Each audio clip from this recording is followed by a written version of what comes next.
అందరికీ నమస్కారం. Welcome to this candid conversation. ప్రత్యేక గుర్తింపున్న నటులు శ్రీ హేమసుందర్ గారు. వారు నటనకి ఎలా వచ్చారో, ఇండస్ట్రీకి ఎలా ఇంట్రడ్యూస్ అయ్యారో ఇవన్నీ జగమెరిగిన సత్యాలు. కానీ 53 ఏళ్ల జీవితం ఆయన సినిమా ఇండస్ట్రీలో చూస్తూ అగ్ర నటులతో, పెద్ద పెద్ద వాళ్ళతో వాళ్ళ సావాసంలో ఆయన వ్యక్తిత్వాన్ని మలుచుకుంటూ జీవితంలో కూడా ఎన్నో ఒడిదుడుకులు చూస్తూ దూసుకొచ్చారు. ఇవాళ వారి నుంచి నేర్చుకునే ప్రయత్నం ఏంటంటే అసలు జీవితం నేర్పిన విషయాలు ఏమిటి, వృత్తిపరంగా వ్యక్తిగత బంధాలలో. ఎందుకంటే చూడడానికి ఆయన ఒక్కసారి పలకరించగానే చాలా ఆత్మీయంగా పలకరిస్తారు. వారి సీక్రెట్ ఏంటో తెలుసుకుందాం. హేమసుందర్ గారు నమస్కారం, సాదర వందనాలు సార్. సహస్ర వందనాలు మీకు కూడా. మీరు ఓపెనింగ్లో చెప్పిన మాటలే చెప్తున్నాను. మీ అందరికీ వందనాలు చూస్తున్న వాళ్ళకి. ఏంటి తల్లి అంటే పుట్టాము, బ్రతక తప్పదు. బ్రతుకేమిటి అనేది కళ్ళు తెరిచి చూసేసరికి అటు ఇటు 20 ఏళ్ళు అలా వచ్చేస్తుంది. అక్కడి నుండి మనం అనుకుంటాం ఏం అవ్వాలి అని. ఏమీ మీ చేతిలో లేదు.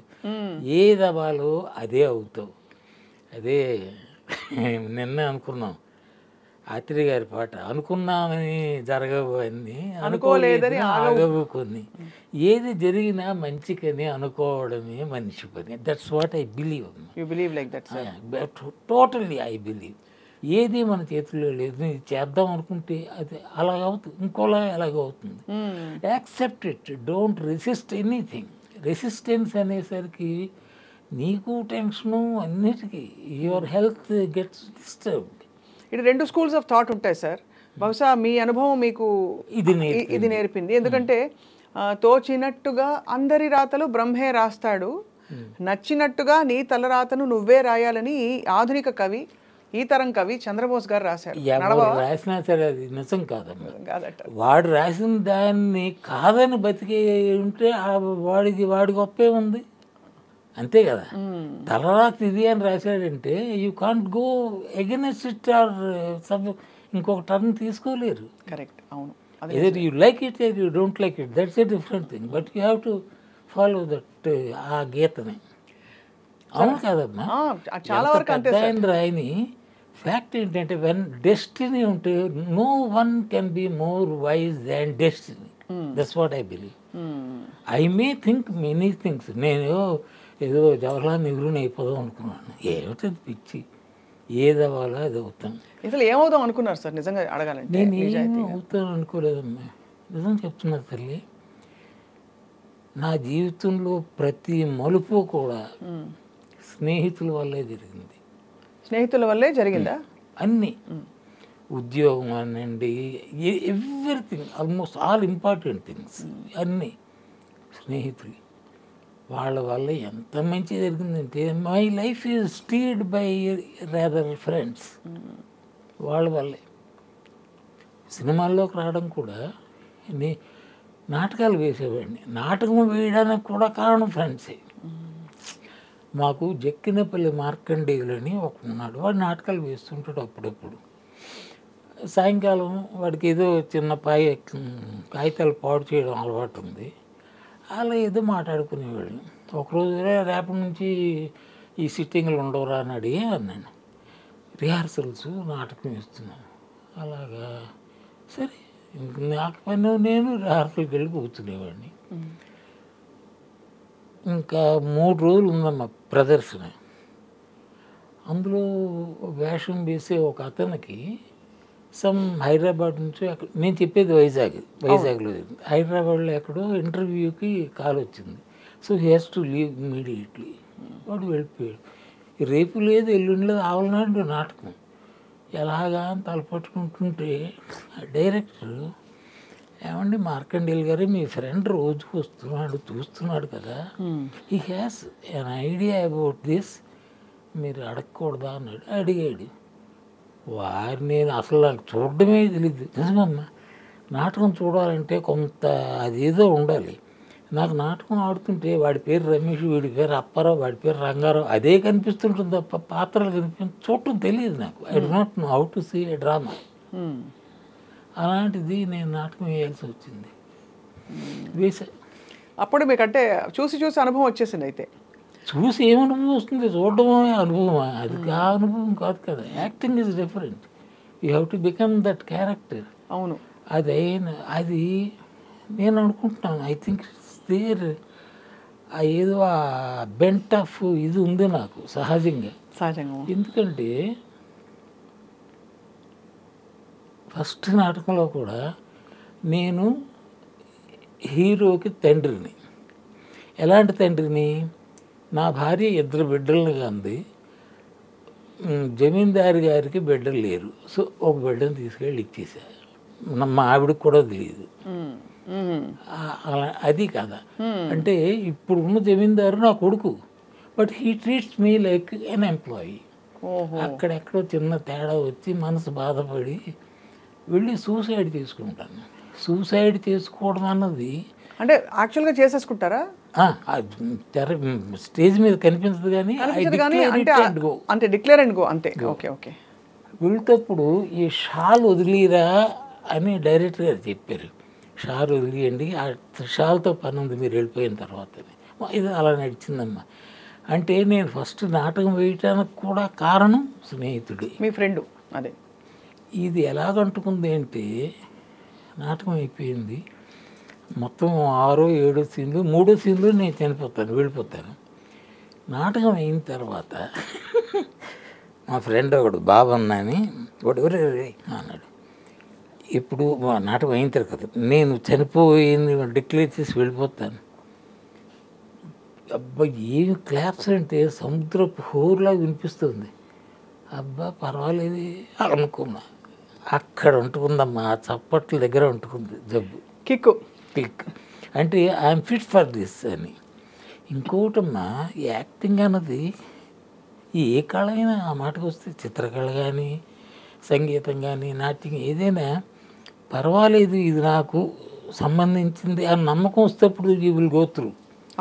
చిన్న చిన్న అప్ అండ్ డౌన్స్ రావచ్చు, కానీ అది సహజం అనుకుంటాం. సహజం. అదేంటంటే మనకు సంబంధించింది, నేను దీనికోసమే అన్న భావన వస్తుంది.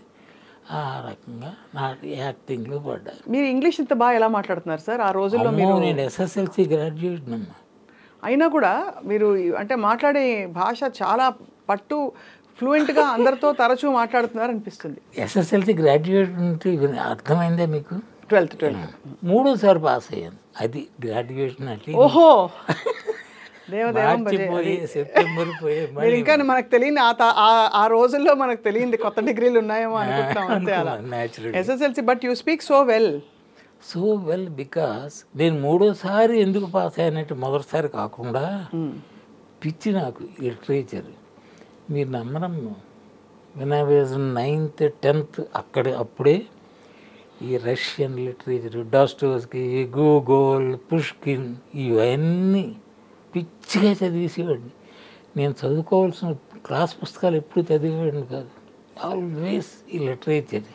నేను ఫెయిల్ అవ్వడానికి కారణం అది.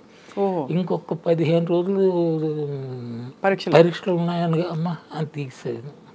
అది ఆ రకంగా ఐ లవ్ లిటరేచర్. మామూలు కాదు, పిచ్చి.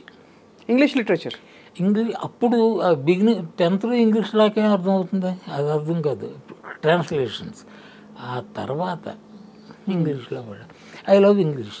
English good language. అంటే I don't say it's better than Telugu అని, let's not compare languages, it's not right, but it's a wonderful language ఇంగ్లీషే.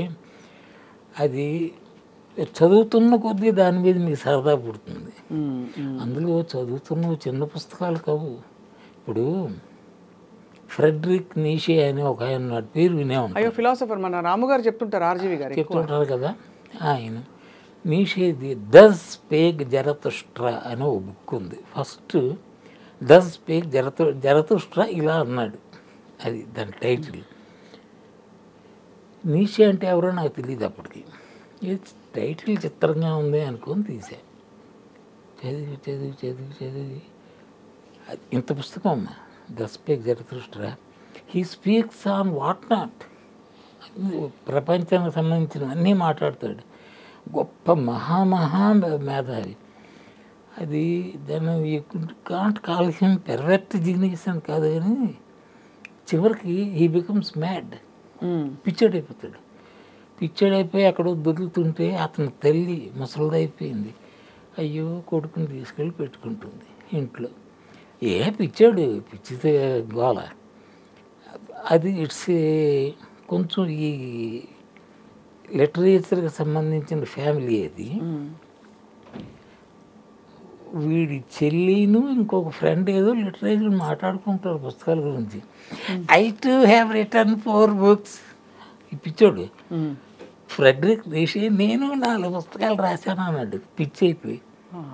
చివరికి డైడెస్ ఇన్సేన్ ఇన్సేన్ అలా ఉంటుంది. మేధస్ ఎక్కువైపోతే అలాగే అవుతుంది. I believe it. ఇది చిత్రమైన ఇది చేస్తుంది. మనం అంటే ఏంటమ్మా ఇదే కదా. అదే mind, we are nothing but our mind.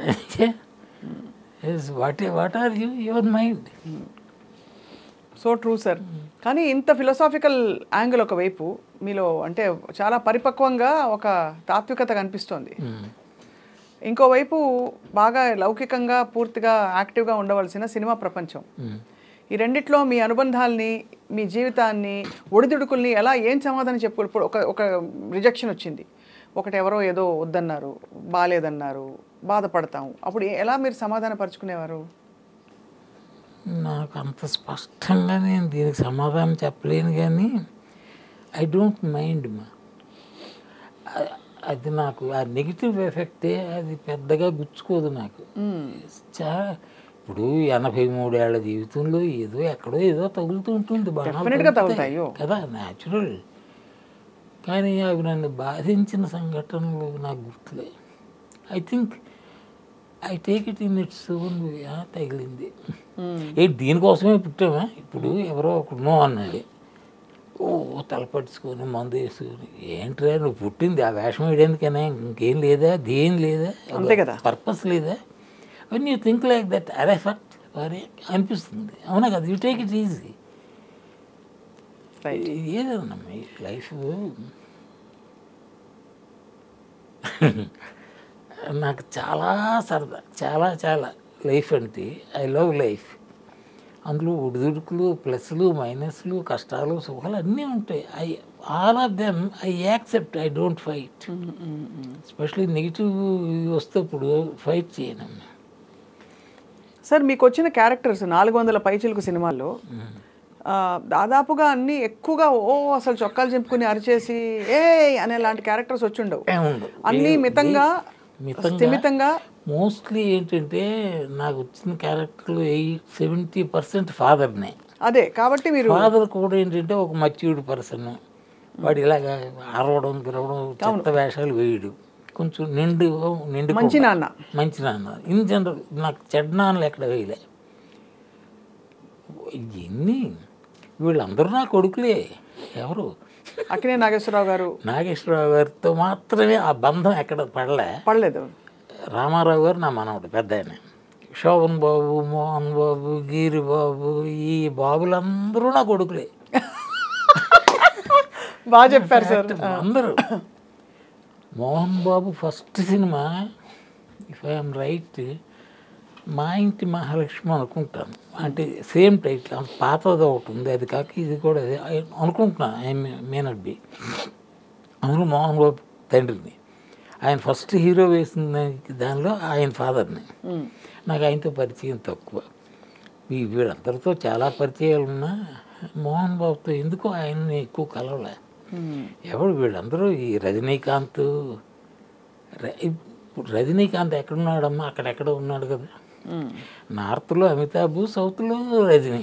అవును, అలాంటి రజనీ స్కూటర్ మీద తిప్పేవాడు నేను. వాడికి స్కూటర్ కూడా లేదు గాడికి. ఇప్పుడు అలాగే ఉంటుందా మీ అనుబంధం మీరు కలిస్తే? ఇంకొకటి, నేను శాంతంగా ఉండడానికి అదొక కారణమేమో. వాడిని అంటే ఒరే అని కాదు కానీ వై అది మాకు అప్పుడు అది వై రజనీ, ఒరే రజనీ కాదు, అడా రజనీ కాదు, వై అన్నది అది దానికి అర్థం లేదు. పాత్రు, గణేష్ పాత్రు, వీళ్ళందరితో ఒక రకంగా ఒరే సంబంధం అలాంటిదే, కానీ ఒరే అని పిలుచుకో వై అని. వాడు వై వై అంటప్పుడు ఉన్నాడు. 1, 2, 3 సినిమాలమ్మా జివ్వు తారాజులో వెళ్ళిపోయాడు. అవును, అంత సక్సెస్ అయితే వాళ్ళు దూలుకునే వెళ్ళను, వాడి దగ్గరికే వెళ్ళను. రోడ్డు మీద కనిపిస్తే ఓకే, ఇట్స్ మై నేచర్ అంతే. వాడే కాదు, ఇలా చాలామంది ఉన్నారు సూపర్ సక్సెస్ఫుల్ అంటే అయితే తారా జువ్వలాగా అలా మీ కళ్ళ ముందు సక్సెస్ అయిన వాళ్ళు. I feel happy they are blessed okay God blessed them with 2 hands happy. But ఇంకోటి ఏంటంటే ఇప్పుడు రజనీ అంటే వాడు చీకొడతాడు అలాంటిది ఏం లేదమ్మా. నన్ను నిజంగా వాడు 24 karat గోల్డ్ రజనీ అలాంటివి లేవమ్మా. ఎలా అంటాడంటే ఒకసారి ప్రసాద్ స్టూడియోలో ఎందుకో నా ఎప్పుడు స్కూటరే అక్కడ ఏదో షూటింగ్ అవుతుంది ఎవరిదంటే సమ్ తమిళ్ మూవీ రజనీ గారు ఉన్నాడు అన్నారు. సరే చాన్నాళ్ళు అయిందని వెళ్ళా. వాడు వచ్చి ఓయ్ అని వచ్చి అక్క కొడుతాడు కాఫీ ఇరుకాడు. ఓసారి ఇంటికి వచ్చాడు కాఫీ ఇచ్చింది మా ముసలిది, అప్పుడు ముసలిది కాదు చెప్తున్నా కాఫీ. ఆ కాఫీ ఇక్కడ ఉందా అన్నాడు. అంటే he remember so well. So అమ్మో రజనీ నిజంగా బంగారం కూడా. అవునా? అది కానీ ఆయన కూడా చాలా హంబుల్ బ్యాక్గ్రౌండ్ నుంచి వచ్చారు కదా సార్. హంబులా మరి నువ్వే బస్ కండక్టర్ను అది అదే అది చెప్తున్నా. ఫ్రెండ్స్ ఎలాంటి సాయం చేస్తారంటే వాడికి అక్కడ ఎవరో చెప్పారు ఒరే నువ్వు యాక్టర్ అయిపోతావురా అని. రజనీకి వాడికి ఇన్స్పిరేషను శత్రుఘ్న సిన్హా. అప్పుడు శత్రుఘ్న సిన్హా ఇలాంటి వేషాలు వేసేవాడు కొంచెం ఫాస్ట్గాను గొయ్యలు డబ్బులు అవన్నీ ఆ చిత్రాలు చేసేవాడు. అవి వీడికి పట్టాయి. అవి చేస్తుంటే నీకు ఎక్కడ కాదురా ప్లేసు మద్రాసు వెళ్ళిపోవాలని ఫ్రెండ్స్ చెప్పారు అని ఆర్థికంగా కూడా సాయం చేశారు. వాడు ఇన్స్టిట్యూట్లో చేరాడు. చేరిన తర్వాత ఉండడానికి ఎక్కడ కదా చాలా కష్టం. అతి బీదవాడు మామూలు వేత్తనం కాదు. చివరికి వాడితోనే చదువుకున్న విఠలని ఒక అబ్బాయి వాడు అలా కింద దొరుకుతుండడం చూసి ఎవరే రారా మాకు కొట్టుగా ఉంది సామాను వేసుకునేది అది ఖాళీ చేస్తాం పడుకో అన్నాడు. అలాగా అక్కడ పడుకోక నీడ దొరికింది. మ్యూజిక్ అకాడమీ అని మద్రాసులో ఉంది, దాని వెనకే వాడిల్లు వాడి ఫ్రెండ్ది విఠల్ని ఇచ్చాడు. ఆ తర్వాత విఠల్ని ఏం చేశాడంటే ఏం చేయలేదు అంత చేశాడు రజనీ. న్యాచురల్లీ వాడి స్వభావం అది. ఇంకోటమ్మా అంటే to speak about Rajini or people like Rajini వాడు వెరీ ఫాస్ట్ అన్నిట్లోనే. ఆ బీదకిన్లో ఎంత ఫాస్ట్ రిచ్ అయిన తర్వాత దాని డబల్ ఫాస్ట్. ఒకసారి కెమెరామెన్ అనుకుంటాను మద్రాసు ఎయిర్పోర్ట్లో మీదని ఏదో మాట వచ్చింది. కెమెరామెన్ ఎందుకో చేయి చేసుకున్నాడు. వీడు ఫటీన్ కుట్టి దానికి పెద్ద గ్లాసు, ఆ గ్లాస్ పగిలిపోయింది. ఆ గ్లాస్ లేకపోతే కింద పడిపోయాడు. అలాంటి మహా ఉద్రేకం ఎక్కువ టక్కని రియాక్ట్. ఒకసారి తమ రెడ్డి గారు కేసీ రెడ్డి ఎవరో ఆయన తెలుసు నాకు డైరెక్ట్గా ఊరే అక్కడికి వెళ్ళాలరా అన్నట్టు స్కూటర్ మీద తీసుకెళ్ళాను. లోపలికి వచ్చి ఆ బాయ్ ఎవరో ఏమనంటే నా డైరెక్ట్ మీట్ పండితుగా ఉందా అని ఏదో అన్నాడు. మరి ఒకరండి ఇది కొంచెం రిట్రీట్ చేసినట్టు మాట్లాడాడు. వీడి కోపిష్టం ఉన్నాడు పడేయాలని కొట్టాడు అన్నాడు. ఆ శబ్దం విని డైరెక్ట్గా వచ్చారు. ఎన్నారు అది ఏదన్నాడు లోపలికి తీసుకెళ్ళి అది అయిపోయింది. వస్తాడు చెప్పాను ఊరి ఏంట్రా అది వాడెంత వాడి బతుకెంత అట్టని చేసుకున్నావు నువ్వు సక్సెస్ అయ్యావంటే బాయ్గా సార్ నా బాయ్ అంటాడు. అది వాడి స్థానం. నువ్వు అలా రియాక్ట్ అవ్వకూడదు. ఏం చేస్తావు వాడిది అది చాలా అంటే అలాంటి వాళ్ళు అందరూ రజనీలు అయిపోతారని అన్నాం. బట్ వాడికి ఆ లక్షణాలు ఉన్నాయి. ఎప్పుడు చిన్న చూపు చూడడం మా పక్కన చెప్పానా ఇంత పెద్ద స్టార్ అయిన తర్వాత కూడా లోపలికి వెళ్ళి ఎన్నడా మై అని లైట్ బాయ్ని భుజం మీద చేసుకొని వెళ్ళిపోతారు. అస్సలు అహంభావం అది లేదు. ప్లస్ వాడి కొంచెం ఈ చింతన ఇది వేదాంతం ఆ గోళ అప్పుడు ఉందని నాకు తెలియదు. నేను వాడితో తిరిగినప్పుడు ఈ టచ్ ఉందని నాకు తెలియదు. ఆ తర్వాత కొంచెం ఎక్కువే ఉంది వాడికి. He believes in God and all. హిమాలయస్కి వెళ్ళిపోయాడు కదా. అవునవును బాబాజీ మహావతార్ బాబాజీ మహావతార్ బాబాజీ అవన్నీ విన్నాను కానీ నాకు రే బాబాజీని కలిసావా అని అడగడానికన్నా నేను వాడి దగ్గరికి వెళ్ళా. ఆయన కలిశాడో లేదో తెలియదు. కలిశాడా, భ్రమించాడా బాబాజీ అనుకుని ఎనీథింగ్ ఈజ్ పాసిబుల్. అక్కడికి వెళ్ళేసరికి అట్మాస్ఫియర్ వేరమ్మా. నాకు కూడా. మీకు కూడా ఉందా సార్ ఇంట్రెస్ట్, స్పిరిచువల్ ఇంట్రెస్ట్ ఉందా అలా? చచ్చే అంత. I want to die not here somewhere. హిమాలయస్లో కైలాష్ పర్వతం ఉంది కదా, కైలాస పర్వత సానువుల్లో చావాలి. దట్స్ నా విషయం. సంభవ ఆ కోరిక అంత బలంగా ఉంటప్పుడు జరుగుతుందంటారు, జరగవచ్చు. అమ్మ నాన్న కొడుకు బిడ్డలు మనవలు నథింగ్. చిన్న సంచి బుధాన్ని వేసుకొని వెళ్ళిపోవాలి, వెళ్ళిపోయి. ఇంత జీవితం తృప్తిగా ఉందా సార్? జీవితం most satisfactory, no complaint to make. నాకు జీవితం మీద కంప్లైంట్ చేయాల్సింది ఒక్కటి కూడా లేదు. నా అర్హత, నేను దేనికి అర్హుడును అది వచ్చింది అనుకుంటున్నాను. ఇంకంతకంటే ఏం కావాలి? I did never dream of becoming an Ambani. అదేం కాదు కదా, మామూలు జీవితమే. కానీ అంబానీగా కాకపోయినా సార్ మీరు అనుకున్న స్థాయిలో సంపాదించారా మీ కుటుంబ నేపథ్యంతో పోలిస్తే? లేదమ్మా, లేదు. సంపాదన విషయంలో నేను సీరియస్గా తీసుకోలేదు, కానీ నా సంపాదన లేకపోవడాన్ని సంపాదించలేదు. అంటే రెమ్యూనరేషన్స్ బాగా ఇవ్వరా సార్ ఇండస్ట్రీలో ఇలాంటి సపోర్టింగ్ రోల్స్కి? ఉందమ్మా, లేదని చెప్పలేను, కానీ నేను వెరీ సక్సెస్ఫుల్ సపోర్టింగ్ యాక్టర్ని కాదు. సపోర్టింగ్ యాక్టర్లో star of their own right కొంతమంది ఉన్నారు. నేను ఆ జాతికి చెందడం. పోనీ హ్యామ్ సుందర్ ఖాళీగా ఉన్నట్టు రుచి అన్నట్టుగానే అయింది తప్ప ఇది హ్యామ్ సుందరే వెయ్యాలి అన్న అక్కడికి వెళ్ళలేదు. సో మరి మీ వేతనాలు అవి మీరే డిసైడ్ చేసుకునేవారా, వాళ్ళు చెప్పేవాళ్ళ? ఇవన్నీ లైఫ్ స్కిల్స్ కదా. జీవితంలో మనకు ఒక అర్హత ఉంది, మనం ఇంత అడగచ్చు, డిమాండ్ చేయొచ్చు అనే భావన ప్రతి ప్రొఫెషన్లో ఉంటుంది. అలా మీ ప్రొఫెషన్లో మీరు అది తెలుసుకున్నారా? మీ గురించి, మీ వర్త్ ఎంత, వాల్యూ ఎంత? నాకు నా లక్షణాల్లో ఇంకోటి ఏంటంటే, ఎంత అని అడగను ఎప్పుడు. డేట్స్ ఏమిటి, వేషం ఏమిటి, అంతే తప్ప ఎంత ఇస్తావు బేరమాట అబ్బే అంత కాబట్టి చేయను. ఇంతవరకు డబ్బులు అన్న ఆస్పెక్ట్ వల్ల తిరస్కరించిన వేషం లేదు. కొంతమంది ఇవ్వలేకపోవచ్చు. ఆ రోజుల్లో 15,000 20,000 ఇవ్వడం అంటే గొప్ప మాట. ఇట్స్ ఇన్ 70s కదా. అంత ఇచ్చేవారు సార్? 15,000 నేను తీసుకున్న పెద్ద రెమ్యూనరేషన్ ఎస్పి భయంకర్ అని మన జగపతి రాజేంద్ర ప్రసాద్ గారి జగపతి బ్యానర్, కృష్ణరాజు గారు, నాగేశ్వరరావు హీరోలు, అందులో మెయిన్ విలన్ని. అందులో నాగేశ్వరరావుని చంపేస్తాను అనుకుంటాను.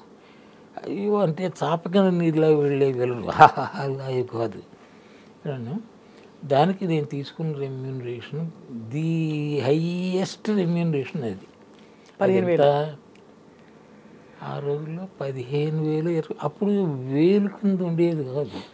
ఆ రెమ్యూనరేషన్ రోజువారీ ఇది కాదు. ఇప్పుడు డైలీస్ వచ్చాయి రోజుకి ఇంత అని, అప్పుడు డైలీ లేదు. S V Bhayankar for some days we were in Vizag, విశాఖపట్నంలో. షూటింగ్ అవుతుంటుంది, నాకు పని లేకపోయినా కూర్చోవడం. ఇప్పుడు పని లేకపోతే కూర్చోవడం అవ్వదు. తీసుకెళ్ళాడంటే రోజుకి 5,000 పడిపోవడం, వాడు తిరిగిపో అన్నంతవరకు. అప్పుడు అది కాదు రెమ్యూనరేషన్, కన్సాలిడేటెడ్ ఇంత, రోల్కి ఇంత, అంతే రోల్కి ఇంత. హ్యాపీ అమ్మా. అప్పుడు రోజులు అవి, ఇప్పుడు రోజులు ఇవి, అంతే కదా. అంతే కదా సార్. అలా రజనీకాంత్ గారితో మీకున్న అనుబంధం రామారావు గారితో, నాగేశ్వరరావు గారితో అప్పుడు రజనీకాంత్ ఎలా వచ్చిందంటే, వాడు ఒక రకంగా అలా ఉండేవాడు. ఎన్నడా రజనీ అన్న దీనిలో ఉండేవాడు. వీళ్ళని వెళ్ళేసరికి పెద్ద హీరోలు నాగేశ్వరరావు కానీ, రామారావు గారు కానీ. అయితే రామారావు గారు, నాగేశ్వరరావు గారు అదొక, నేను ఇండస్ట్రీలోకి రావడానికి కారణం నాగేశ్వరరావు గారేనే. అవును, నిలబడ్డానికి కారణం అంటే ఇంక వెళ్ళిపోదాం దండం పెట్టి ఇండస్ట్రీకి, దీని ధర ఎక్కడ కనిపించట్లేదు అనుకున్న రోజుల్లో ఆయన ఇచ్చిన చేయూతే, దాంతో చిన్న ధైర్యం వచ్చింది, పర్వాలేదని. నేను మొట్టమొదటి కెమెరా ముందు నిలబడింది ఆయన వల్లే. అవును, ఆ రకంగా I'm so grateful to Akkineni Nageswara Rao garu. అబ్బబ్బా, ఆయన ఒకడమ్మా ఏదో ఆయన హెల్ప్ చేయడం చాలా తక్కువ అంటారు. అలాంటిది మరి ఎందుకు నాకు అంటే నేను యాక్టర్ని చూడగానే నాలో నట లక్షణాలు ఏవైనా కనిపించి ఉంటాయి అనుకుంటున్నాను. లేకపోతే ఎందుకు చేయాలి ఆయన? అవును. ఈ నోవే ఐఎమ్ కనెక్టెడ్ టు హిమ్. మామూలు ఆయన హోటల్ సవేరాలో దిగేవాడు ఎక్కడ మద్రాసులో. అవును. అక్కడికి వెళ్ళి దండం పెట్టి అందరూ ఏంటి విషయం ఎవరినో అన్నట్టు చూసాడు. బాగుంది. అలా కలిసిన మనిషికి ఆయన ఇంత సాయం చేయడం గొప్ప. ఆయన మాట వల్ల నేను 4 ఎన్నో సినిమాలు చేశాను హైదరాబాద్. ఆ తర్వాత ఆయనే అన్నారు, నీకు Hyderabad is not right place, ఇక్కడ నా సినిమాలు తప్ప ఉండవు. అవును. Go to Madras, industry is there అన్నాడు. సో దాంతో అప్పుడు కొత్తగా పెళ్ళయింది నాకు. పెళ్ళని సంకనేసుకు వెళ్ళిపోయి. అరేంజ్డ్ మ్యారేజేనా సార్? అరేంజ్. అయ్యో అంతే యోగం అమ్మా. అదే అంటున్నాను కదా, పెద్ద ఆలోచించు నేనేదో చేస్తాను అనుకోకు. వాళ్ళ నాన్నగారి దగ్గర పని చేయడానికి నేను ఓకే. అంటే ఒక పొజిషన్లో ఉన్న మనుషులు వాళ్ళు, డబ్బున్న వాళ్ళు. ఆ రోజుల్లో ఒక అంబాసిడర్, ఒక ఫియట్ ఉండేవంటే you can imagine. Raleigh cycle కొనుక్కుంటేనే ఇలా ఇలా చూసి వెళ్తారు. అంత ఇదిలో వాళ్ళకి 2 కార్లు ఉండేవి. అంత పెద్ద ఫ్యామిలీ. మరి ఎందుకు? కానీ సినిమా ఇండస్ట్రీలో వాళ్ళకంటే కొంచెం వెనకాడతారు కదా సార్, ఆ రోజుల్లో ఉండేది ఆ వాతావరణం. అయినా ఇన్స్పైట్ ఆఫ్ ఇట్ కదా పెద్ద మైనస్ ఇది. ఇంతకీ మీ ఇంట్లో చెప్పలేదా సార్ సినిమా ఇండస్ట్రీ వద్దు మనకి? చెప్పేది ఎవరు అనలే. మా అమ్మమ్మ, మా అమ్మ నాగేశ్వరాలు అంత అయిపోరా అంది. అది నా ఇష్టం. మీరు చెప్పడం భలే ఉంది సార్ నిజంగా. వాళ్ళందరూ ఆశిస్తులే కదా సార్ మీరు. అంటే ఐ బిలీవ్ ఇన్ ఇట్. ఏంటో తల్లి. ఇంకోటి, ఇంతకాలం బతకడం ఏంటి అసహ్యంగా, మీనింగ్లెస్. నేను హోల్ హార్టెడ్లీ నమ్మి చెప్తున్నానమ్మా. ఎందుకు బతుకుతున్నా? What have I doing? ఏమీ లేదు. ఊపిరి ఉంది కాబట్టి ఏదో లంగ్స్ పనిచేస్తున్నాయి, గుండె పనిచేస్తుంది, బతికేస్తున్నాయి. 70s తర్వాత బతకడం కొంచెం నేరం అన్న ఉద్దేశం. అలా అంటే అన్ని దేవుడికి వదిలిపెట్టినప్పుడు ఇది కూడా అందుకే లేకపోతే సూసైడ్ చేసుకోవచ్చు కదా, చేతిలో చాలా చచ్చిపోవడం సేపు. అంటే అర్థమైంది అదే. బహుశా అంటే ఇంకా కారణం ఏదో ఉంది. మీరు అదే అంటారు, రే అకారణంగా ఎవ్వడు ఊపిరి తీసుకోవడం ఏదో ఉంటుంది. ఇప్పుడు రేపు ఇటు ఏదో వస్తుంది నేను అనుకుంటున్నాను. ఈ పొడుగు సెల్చి తగిలించుకొని హిమాలయస్ పోవడమే మిగిలి సాధన మీకు చేయాలనే కోరిక మీకు ఉంది కాబట్టి. ఇప్పుడు యాక్టింగ్ అసలు ఆపేసి ఎన్ని రోజులు అయింది సార్? అంటే ఆపేసి నేనన్నా ఆపడానికి ఎవరో పిలవలేదు. అంతే పిలవలేదు అది. బట్ నేను హైదరాబాద్ వెళ్ళి మా అబ్బాయికి అక్కడికి ట్రాన్స్ఫర్ అయింది, అక్కడికి బెంగళూరు. వాడితో పాటు ఎట్లా కడపదడప వచ్చి వేషాలను కోరి ఇక్కడ ఒక్కడనే ఉండిపోక్కర్లేదని చెప్పి వెళ్ళిపోయాను. అక్కడ 4 or 5 years totally disconnected with the industry. అప్పటికి మన రూపాది ఉంది కదా ఆర్టిస్ట్, షీ కాల్స్ మీ నాన్నగారు అని. ఎప్పుడు నాలాగా అందరూ ఒక సినిమా చేసాం, అందులో నా కూతురు నూరారా నాన్నగారు అంటుంది. అది నాన్నగారు. ఆ అమ్మాయి కన్నడలో రాజ్ కుమార్ పెద్ద ఆయనతో హీరోయిన్గా చేసిన అమ్మాయి. తెలుసు, రూపగారు బాగా తెలుసు కదా. So wonderful wonderful I love అంతే. కలిసిన హృదయాలలోన ఆవిడదైన పాట కాదు, కాంచన గారిదా, రూపగారిది. మొత్తానికి ఒక పాట నాకు గుర్తు, అందుకని ఇది మంచి పాట కూడా చెప్తారు. కళ్యాణిని కనులున్న మనసుకు కనిపించు రూపాన్ని, మనసున్న చెవులకు వినిపించు రాగాన్ని. నారాగేంద్రలో పాట ఆత్రేయ గారు రాశారు, ఎంఎస్ విశ్వనాథన్ మ్యూజిక్. చెప్తున్నా పాట అంటే మీరు ఏదో పాట అంటే నాకు అమ్మాయి విషయం గుర్తొచ్చేది ఆ పాటే. మీకు సంగీతంలో కూడా ప్రవేశం ఉన్నట్టుంది మీకు. అబ్బో సరిగమలు కూడా రావు. హ్యాపీ రాదా? అవే. కానీ మీరు ఆత్రేయ గారితో మరి స్నేహం, కవిగా ఆయన అదే మనసు గురించి ఏం తెలుసుకున్నారని. అది ఎలాగంటే ఈ పాటలు నాలాగా ఎందరో ఆ సినిమాకి అసిస్టెంట్ డైరెక్టర్ని, అసిస్టెంట్ రైటర్ని, యాక్టర్ని అన్నిట్లో నేను ఉండేవాడిని. పాట రాయాలి. ఆత్రేయ గారు కవర్ పెట్టారు. ఆ ముసలాయనతో నేను పడలేను, మీరు వెళ్ళండి అన్నాడు ఈరంక శర్మ గారు డైరెక్టర్. సరే నేను వెళ్ళాను, ప్యాడు పేపర్లు పెన్ను పట్టుకుని. ఆ రకంగా ఆయన పరిచయం అమ్మా. హీ లవ్స్ మీ అనలేను కానీ he likes me so much Atreya garu. ఎందుకో ఒకరిని చూస్తే లైక్ చేయాలి అనిపిస్తుంది, ఒకరిని చూస్తే చేయాలనిపిస్తుంది అనుకుంటాను. పెద్ద కారణం ఏం లేదు. ఎంత దగ్గర అయ్యామంటే ఒకసారి అప్పుడే కొత్తగా ల్యాండ్ లైన్ వచ్చింది. ఆ ఫోన్స్ ల్యాండ్ లైన్ రావడం అంటే మీరు 2-3 ఏళ్ళు వెయిట్ చేయాల్సి వచ్చింది. అవునవును, ఒక టైంలో విని అలాగే విన్నాము. ట్రింగ్ ట్రింగ్ మంత్ తీసాను. హ్యామ్సుందర్ గురుగారు ఏంటి బిజీయా, ఏం చేస్తున్నారు? బిజీయా ఏం లేదు సార్, చెప్పండి ఏంటి? ఒక స్క్రిప్ట్ చేద్దామన్నారు.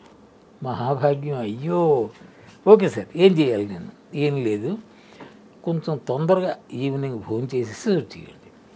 ఎప్పుడు వెళ్తారు అన్నది we can't say, that depends. Okay అనుకున్నాను. మా ఆవిడకి చెప్పాను, ఇచ్చాము 6-6:30కి నా డిన్నర్ అయిపోయేది. స్కూటర్ మీద ఆత్రేయ గారి ఇంటికి వెళ్ళిపోయాడు. అక్కడ ఆయన ఎందుకు నన్ను పిలిచాడు అంటే, ఆయన పాట చెప్తుంటప్పుడు నా రియాక్షన్స్ దాన్ని బట్టి ఓహో వీడికి ఏదో కొంచెం ఒక టేస్ట్ ఏదో ఉన్నట్టుందా ఒక నమ్మకం వచ్చింది. లేకపోతే ఆయనకి ఎంతమంది లేరు రాసేవాళ్ళే అంటే కదా. ఆ రకంగా పిలిచారు.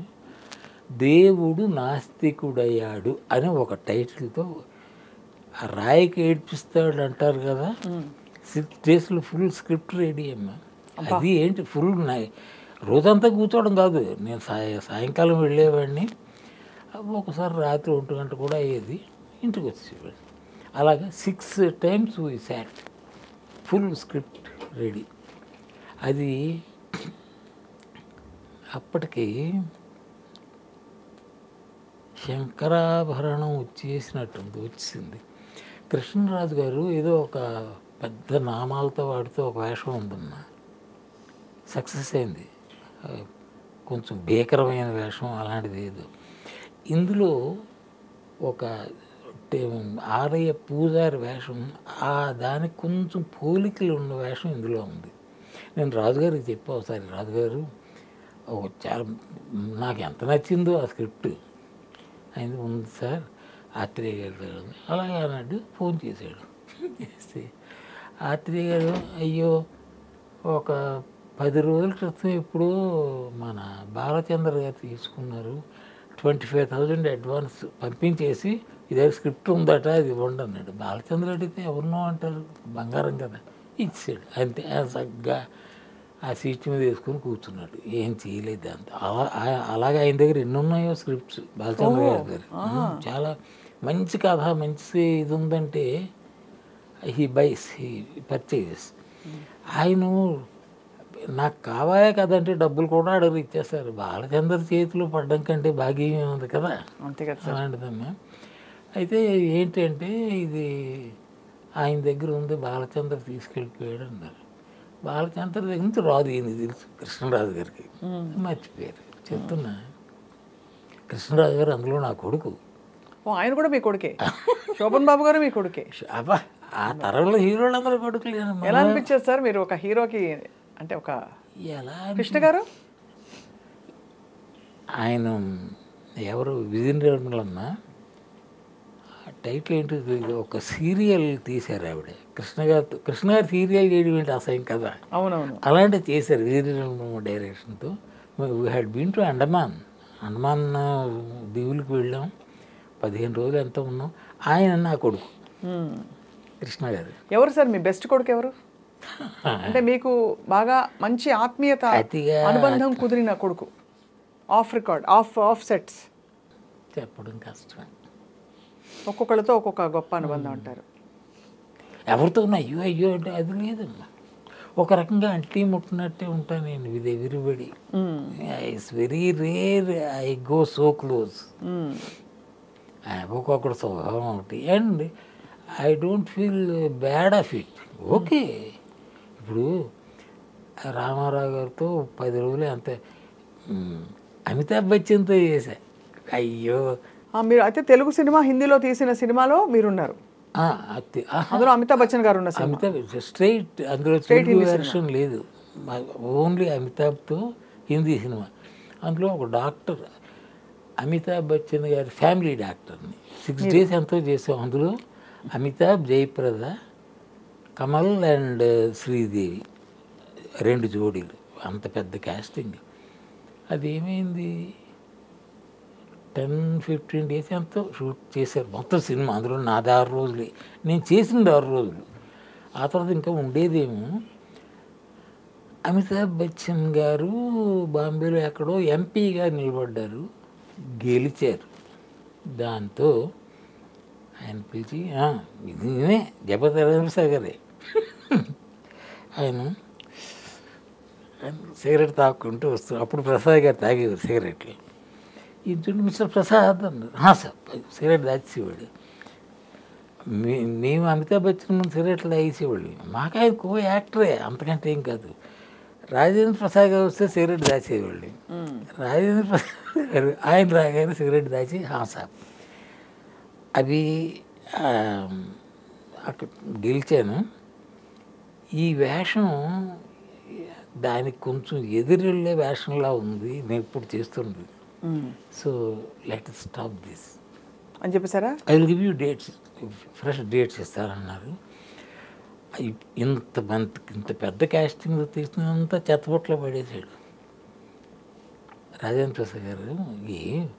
వాళ్ళు మామూలు మనుషులు కారమ్మా.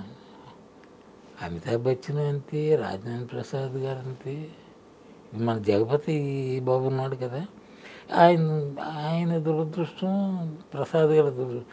ఈయన సక్సెస్ అవడం ఆయన చూడలేకపోయారు. ఆయన జగపతి గారిది రెండు కైండ్స్ ఆఫ్ సక్సెస్ కదండి. హీరోగా సక్సెస్ అయ్యారు, ఇప్పుడు ఏదైనా ఈయన సక్సెస్ అవడం చూడలేదు అసలు. నాన్నగారు చూడలేదు అది. అవును, అది చెప్పినట్టు గుర్తు. ఆయన కూడా చూడలేదు. ఆ బాధ ఉంటుంది ఎప్పుడు జగపతి బాబు గారు. ఎంత ఆనందించేవాడు. బంగారం రాజేంద్ర ప్రసాద్ చాలా. ఒకసారి అంటే రాజేంద్ర ప్రసాద్ గారు ఎలాంటి వాళ్ళో చెప్తున్నా, అక్కడ ఆయన పేరు గుర్తులేదు. ఐ థింక్ ఈ ప్రొడక్షన్ ఆఫీస్ ఇన్ఛార్జ్ ఏదో మద్రాసు నుంచి డబ్బు తీసుకురావాలి, క్యాష్. వస్తున్నాడు, 2-3 బండిల్స్లో ఒక బండిల్ మిస్డ్ 50,000. 50,000 అంటే నాట్ ఏ స్మాల్ అమౌంట్. ఇప్పుడు చిన్న మాట, అప్పుడు చాలా పెద్ద మాట అమ్మా. ఇలా సార్ అంటే త్వరగా అంతే, 50,000 ఏరా మతుందా నీకు అంత అని ఒక మాట అనలేదండి. ఎవరిని?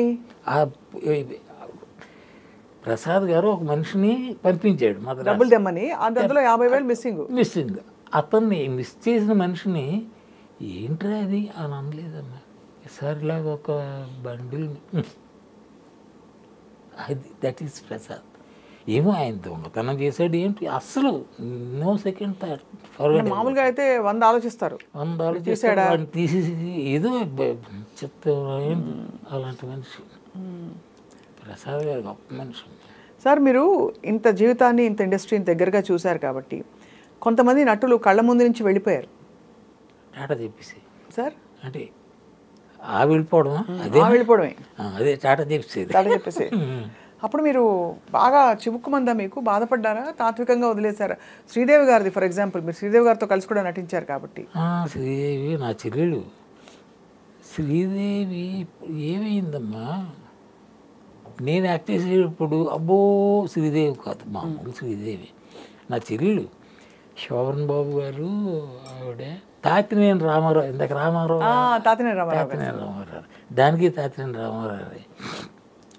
నాకు శోభన్ బాబు గారు అంటే పెద్ద ఇదేం లేదు, మామూలు. ఇలాంటి బాబులు చాలామంది చూసాం అనిపిస్తుంది మనిషిగా. ఆయన టీచర్ అది వదిలేయండి, అది మిగిలిన వాళ్ళతో చూస్తే అబ్బా అనిపిస్తుంది. శోభన్ బాబు గారిని ఫర్ సమ్ రీజన్ అదేదో ఓకే మహా అందగాడు, చాలా మంచి మనిషి అంటారు. ఏమో కొంతమంది చూసుంటారు, నేను అంత దగ్గరగా చూడలేదు. ఇది నాకు చాలా మామూలు మనిషి అన్నది నా అభిప్రాయం. అందులో ఆయన రామారావు డైరెక్టరు, ఏదో కెమెరా పెట్టాడు, కెమెరామెన్ ఎవడో జ్ఞాపకం లేదు. రామారావు అది ఇక్కడ ఉంటే బాగుండేమో కెమెరా అనేదో మారుస్తున్నాడు. ఎందుకంటే maybe I look A bit more prominent than him అని అనుకుంటున్నాను, లేకపోతే కెమెరా పొజిషన్ మార్చమని చెప్పడం ఏంటి నో అన్నాడు. అక్కడే పెట్టి చెప్తున్నా. శోభన్ ఈజ్ మామూలు, చాలా మామూలు మనిషి అమ్మ. ఆయన అంటే ఆయన ఫీట్ ఎలా ఉందంటే 1,00,000 రూపాయలు ఎక్కడి నుంచి వచ్చారంటే అక్కడ ఏదో 10 గజాలు భూమి కొనేస్తాడు. అదే చాలా విన్నాం ఈ విషయం. చాలా అంటే చాలామందికి ఒకరు అది మార్గమే, గొప్ప మార్గమే అనుకుంటే మార్గదర్శనం. కానీ నాకేంటో సార్ అనిపిస్తుంది, ఏంటి జీవితం, ఏం చెప్తాం జీవితం గురించి. ఇప్పుడు అంత భూములు కూడబెట్టి కూడా ఫైనలీ వెళ్ళిపోవాలి కదా, ఎక్కడి నుంచి వచ్చాం అక్కడికి వెళ్ళిపోవాలి. ఏం చేస్తాం వెనకేసుకునే అంత? బుద్ధున్నాడు ఎవడో అంత డబ్బు వెనక్కి వేయడమ్మా. ఇప్పుడు ఈయన ఏంటంటే ఈ మార్గాన్ని ఎంచుకున్నాడు, సులువుగా డబ్బు వచ్చేస్తుందని. ఆయన 1,00,000 రూపాయలు కొన్నది కళ్ళు మూసుకొని వెళ్తే 10 లక్షలు వెళ్తే ఇప్పుడు ఏముంది, అది ఏం సొమ్ము అది.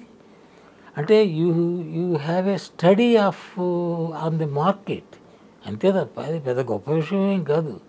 10 రూపాయలు కొన్ని 100 రూపాయలు అమ్మడం గొప్ప ఏంటమ్మా, అంతే. అందరూ పెద్ద తెలివితే.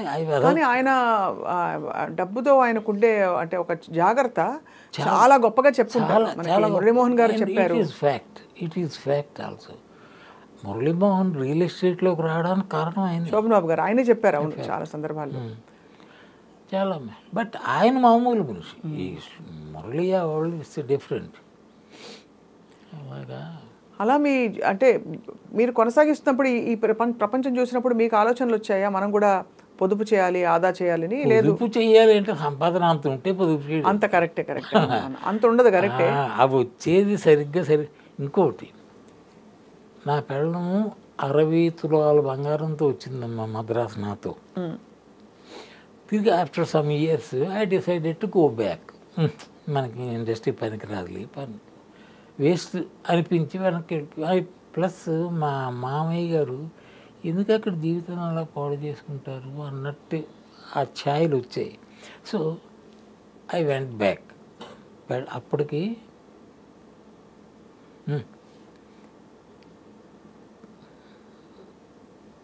పిల్లలు ఉన్నారు, 2 పిల్లలు ఉన్నారు. పిల్లల్ని కూడా తీసుకొని వైజాగ్ వెళ్ళిపోయాం. తిరిగి నల్లపూసలతో వచ్చింది నాతో. ఈ 60 తులాల బంగారం ఏమైందంటే, బంగారం కొనుక్కున్నది ఎందుకు ఊరికి వేసుకొని తిరగడానికి కాదు, అవసరానికి పనికి వస్తుంది. ఎక్కడో కుదువ పెట్టడం, మార్టిగేజ్ తాకట్టు పెట్టడం, ఈ రకంగా పెట్టిన బుద్ధుని వదిలితే మళ్ళీ విడిపించుకోవాలి కదా. పోతే విడిపించుకునేటంత ఎక్సెస్ డబ్బు రాలేదేమో, ఏదో కారణం మొత్తానికి ఆల్ దట్ 60 dollars గాన్. బాధపడ్డారా మీరు? అంటే ఏదో ఉంటుంది, ఎగిరి ఎంత సంతోషించాల్సిన విషయం కాదు. కానీ అవునులే, ఎవరికో ఇంటి కోసమే కదా అనుకోవడం ఒక విధానం.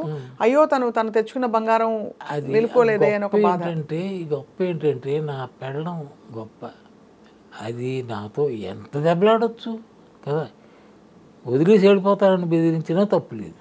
అలాంటిది ఇవన్నీ భరించింది. అయ్యో భారీ సహకారం లేకపోతే ఒక్కటమమ్మ సినిమా ఇండస్ట్రీలో మాత్రం బతకలేడు. ఎందుకంటే టైమింగ్స్ పిచ్చి పిచ్చిగా ఉంటాయి, రోజుల తరబడి వెళ్ళిపోతారు, చుట్టూ అమ్మాయిలు, మంచి అందమైన స్త్రీలు, అన్నీ కదా. మిమ్మల్ని ఎప్పుడైనా పొసెసివ్గా ఫీల్ అయ్యారా మేడం?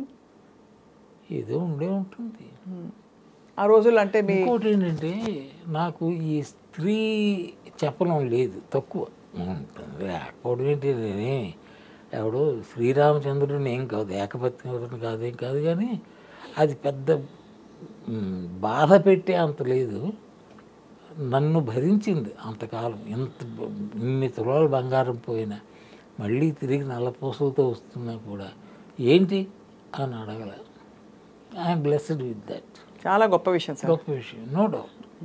చూస్తున్నాం కదా, చిన్న తేడా వస్తే కుక్కలా కాట్లాడేసుకుంటుంటారు మూడు పిల్లలు. ఐ హ్యావ్ సీన్, చూశాను. సో మీరు పిల్లల్ని పెంచేటప్పుడు వాళ్ళకి ఏం చెప్పించారు? మీ జీవితం మీరు చూసిన దాన్ని బట్టి ఫలాంది అవ్వాలి, అవ్వకూడదు, డాక్టర్ అవ్వు, ఇంజనీర్ అవ్వు, టీచర్ అవ్వు, ఎవడో పిల్లలకి అలా చెప్పరమ్మా, చెప్పకూడదు. లేవు వాళ్ళని ఏదో పుట్టించాలి అని పుట్టించావా, కష్టపడేది ఏం లేదు, ఎందుకో పుట్టించారు. నీకేంటి తిండి పెట్టు, గొడ్డ ఇవ్వు, మిగిలింది వాళ్ళ బతుకు. You can't dictate their life. But as a parent sir మీకు ఉంటుంది కదా కన్సర్న్, నేను చేసిన మంచి పనులు వాళ్ళు చేయాలి, నేను చేసిన తప్పులు వాళ్ళు చేయకూడదు. అబ్బాయి నేను అంత అసలు అంత సీన్ ఆలోచించలేదు మీరు. వాళ్ళని బడికి పంపించడమే అంతే, అది జీతం కట్టడం. ఇద్దరు సినిమా ఇండస్ట్రీ వైపు మొగ్గు చూపించలేదా? ఇప్పుడు నా కూతురు అంటే నేను చదువులో మొద్దును కానీ వాళ్ళు తెలివైన వాళ్ళమ్మా. అది ఎంసీఏ ఏదో ఉందో ఒకటి అది చేసింది. అందులో ఏవో క్లాసులు ఉండదు, first class, second class, third class, అది అయితే మొత్తానికి బాగా పాస్ అయింది. పాస్ అయ్యి ఏం చేసింది, తనకి పెళ్లి సంబంధాలు ఉన్నాం కదా, ఎక్కడో ఎవడికో చెప్పాం ఇలాగా ఆమె ఏంటంటే ఒక ఇద్దరు వచ్చారు, అన్న తమ్ముళ్ళు. అన్నగారు పిల్లని చూడడానికి వచ్చాడు, చూశాడు, వేస్తానుకున్నాం. 3 నెలలు పెళ్ళి అయిపోయిందన్న, అయిపోయింది. ఓకే, కట్నం ఎంతో ఏవో 1 లక్షలే. నా దగ్గర పైసా లేదు, నా చుట్టూ ఉన్న వాళ్ళందరూ కోటీశ్వరులు లేదమ్మా. అందరూ మామగారు,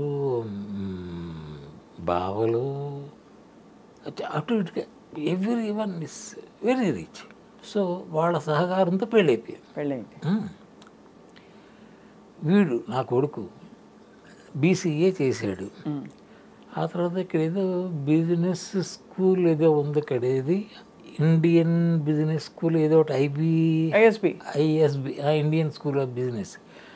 అందులో చేర్చుదామని నాకు సరదా. ఏదో అప్పో కింద ఏదో చేసి ఎవడ తల కుట్టుదాం, తనో చేసి చదివిద్దాన్ని.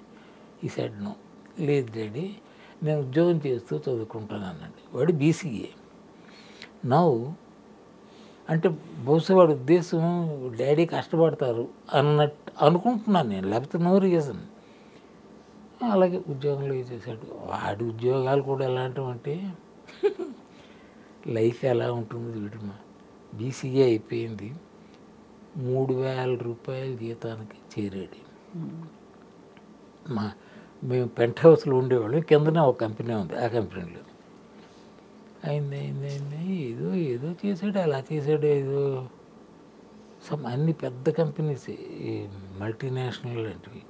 ఇప్పుడు రిలయన్స్లో he some assistant vice president ఏదో సంథింగ్ ఒక పొజిషన్లో ఉన్నాడు.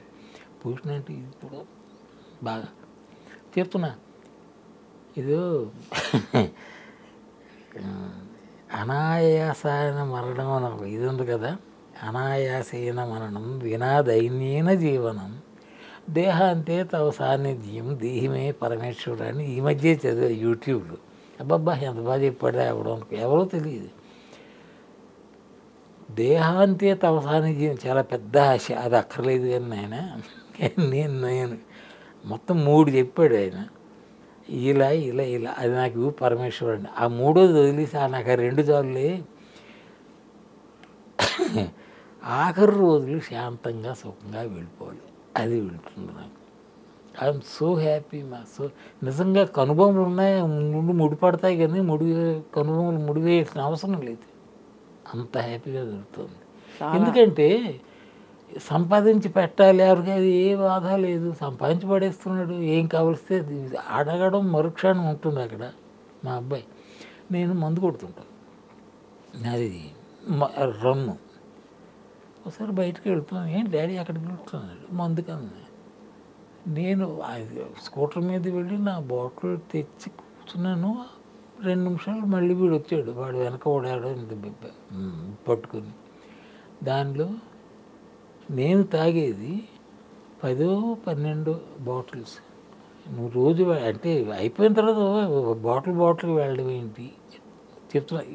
అంటే బ్యాడ్ హ్యాబిట్ని సపోర్ట్ చేస్తున్నాడు అనుకుంటే అది వేరు. ఇంక నన్ను సపోర్ట్ చేయడం నువ్వు అంటాం 80 ఏళ్ళ తర్వాత నాకు ఎవడ ఏం చెప్తాడమ్మా ఇది చెయ్యని కదా, అది వాడు కూడా చెప్పడు. అంటే చెప్తున్నా 12 బాటిల్స్ అలా పడి ఉన్నాయి.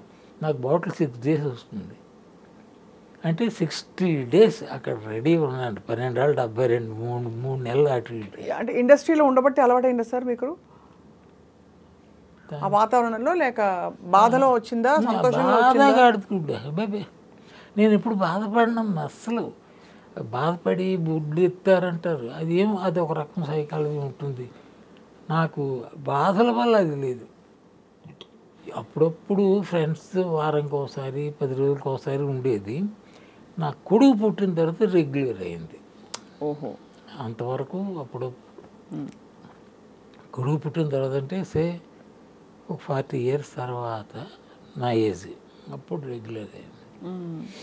మేడం సార్, మీ శ్రీమతి గారు మిమ్మల్ని మీ జీవితం చూసి ఏం చెప్పారు మీకు లైఫ్ లాంగ్? ఇప్పుడు ఎక్కడున్నారు? నాతో ఉంది, దాన్ని టాటా చెప్పి వచ్చాను. ఓహో. ఇక్కడ హైదరాబాద్లో స్థిరపడిపోయారు అందరూ ఇప్పుడు? ఈ స్థిరం అన్న మాటకి అర్థం లేదు అది, బట్ స్థిరపడిపోయినట్టు లెక్క. ఇప్పుడు మేము అద్దెకే ఉంటున్నాం. నాకు ఎంఐజీలు ఉన్నాయి కదా చిత్రపురి కాలనీలో, ఎంఐజీ, ఎల్ఐజీ, హెచ్ఐజీ అని 3 ఉన్నాయి. అవును. అందులో ఎంఐజీలో నాకు నా పేరున ఉంది ఒక ఫ్లాట్. అది ఎలా వచ్చింది? అది రావడం కూడా చూసాము. అంటే లైఫ్లో ఏదో పెద్ద ప్లాన్లు చేయకండి, బుద్ధిహీనత ప్లాన్ చేయడం వద్దు, జరుగుతుంది. చిత్రపురి అని ఏదో పెట్టారని, దీనికి ఏదో పెట్టుకుంటే చీప్గా వస్తాయని చెప్పి ఏదో చెప్తే నేను మెంబర్షిప్ తీసుకున్నా. 200, 500 మెంబర్షిప్ నేను తీసుకున్నాను. అంటే కరెక్ట్గా 2000లో అమ్మ. 2000. ఇప్పుడు 2024 కదా, 2024 ఇప్పుడు 2000 దీనిలో కట్టాను. ఆ తర్వాత వచ్చారు అన్నారు. వాడి నంబర్లు కూడా వాడిచ్చింది, మీకు ఇదో ఈ ఫ్లాట్ అని పూర్తి కట్టేసి it's registered on my name, అది నా పేరు ఉంది. అంటే బేసిక్గా మీరు హైదరాబాద్లో స్థిరపడ్డారా? స్థిరపడడం అంటే ఇదిగా స్థిరపడ్డా, ఇదే ఇక్కడే ఉంటున్నారు, హైదరాబాద్లో ఉంటున్నారు. మరి ఇంకా బయటకు వెళ్ళాల్సిన అవసరం లేదు. నాదంటూ ఒక ఇల్లు. ఇంకేం కావాలి? Happies, all happies, full happies. అసలు అన్హ్యాపీ అన్న మాట లేదు, ముందు కూడా లేదు. అయితే ఒక విధమైన మెలంకలీ వస్తుంది ఒక స్టేజ్ దాటాక. నెవర్ ఏ సఫర్డ్ మెలంకలీస్, నెవర్ లేదు. అంటే నా కొన్ని లక్షణాలు ఉంటాయి, అవి రావు అనుకుంటాను నా బుర్రకి. ఆ జాతికి చెందిందా అనుకుంటున్నాను. ధన్యులు సార్. అయితే మీరైతే ధన్యులు. Really I'm happy. అంటే ఇది వర్రీ అయిపోయి తల పట్టుకున్న వాళ్ళని చూస్తున్నాను కదా, అలాంటివి నాకు వచ్చే ఉంటాయి కదా, బట్ తల పట్టుకోవడం ఇప్పుడు నెవర్. ఒకనొక టైంలో మద్రాసులో ఎక్కడో పాండిబదులు నేను ఫ్రెండ్స్ దమ్ము కొట్టుకుంటే ఒకడు వచ్చి, సార్ మిమ్మల్ని మీతో మాట్లాడాలట అన్నారు. ఎవర్రా అని చూస్తే అక్కడ ఎవరో పెద్ద మనిషి ఉన్నాడు. నమస్కారం సార్ అన్నాడు. అక్కడి నుంచి నమస్కారం అని వెళ్ళాను. సార్ నా పేరు పలానా, మాది చిత్తూరు, ఒక సినిమా తీద్దాం అనుకుంటున్నాను సార్, నాకు ఏదో రియల్ ఎస్టేట్ వ్యాపారం చాలా ఉన్నాయి, 15-20 లక్షల వరకు. అది అప్పుడు 15-20 లక్షల ఇండస్ట్రీ వెరీ బిగ్ అమౌంట్. అలాగా సరే అనుకున్నాను. అయింది. ఆయనతో సినిమా రిజిస్టర్ చేయడం, స్క్రిప్ట్ వర్క్ అవ్వడం. ఈయన ఎవరైనా డైరెక్టరు గురువా అనుకుంటాడు. ముత్యాల సుబ్బయ్య డైరెక్టర్, ఎవ్రీథింగ్. చివరికి సినిమా తీయడం జరిగింది. బట్ ఆయనకి నాకు చిన్న తేడాలు వచ్చి బయటకు వచ్చాను. హేమసుందర్ సమర్పించు, స్వాతి మూవీస్, ఇల్లు పెళ్ళి టైటిల్. సినిమా రిలీజ్ అయిందమ్మా, but it didn't run well. Okay, నష్టం రాలేదు, లాభం కూడా పెద్ద లేదు. వాటితో తేడా వచ్చిన తర్వాత మద్రాసు వదిలేశాను. ఎందువల్లనంటే అప్పుడు ఆ ప్రొడక్షన్ పనిలో పడి తిరగడం ఒకటి, 2 హేమసుందర్ అంటే అబ్బాయి ఇప్పుడు హేమసుందర్ ప్రొడ్యూసర్ అయిపోయాడు, ఆ సినిమా తీస్తున్నాడు, ఇంకా నటించారని ఒక పేరు వచ్చేసి దాంతో బొత్తిగా వేషాలు లేకుండా పోయి ఇంకెందుకు లేని వైజాగ్ వచ్చి. అది ఇతర భాషల్లో మీరు అయ్యో హిందీ, తమిళ్, మలయాళం, కన్నడ. అరిమా అంటే అరిమా అంటే అంతవరకు అరిమా. అదికే శుభ్రం కడితే కన్నడ పెడితే చెప్పాడు. మలయాళం కూడా. తమిళ్ చాలా బాగా వచ్చి ఉంటుంది మీకు, మద్రాసులో ఉన్నారు కాబట్టి. ఉన్నదంతా మా తెలుగు గ్యాంగే కదా. తమిళ్ నా పెళ్ళానికి నాతో వచ్చిన పని పిల్లకి నాకంటే తమిళ్ ఎక్కువ తెలుసు. నాకు తమిళ్ తక్కువ. అంటే I can understand and all that, but I'm not fluent. పని ఉండదు, అందరూ చుట్టూ తెలుగు వాళ్ళే, రోజు కలిసే తెలుగు వాళ్ళతో వీడు అలాగా. మీరు అలా సార్ సూర్యకాంతం గారు వాళ్ళందరినీ కూడా బాగా కలిసి ఉంటారు. సూర్యకాంతంతో ఏదో చేశాను, సూర్యకాంతంతో గుర్తురాట్లేదు కానీ some character may not be that close to Suryakanthamma, but ఆవిడకి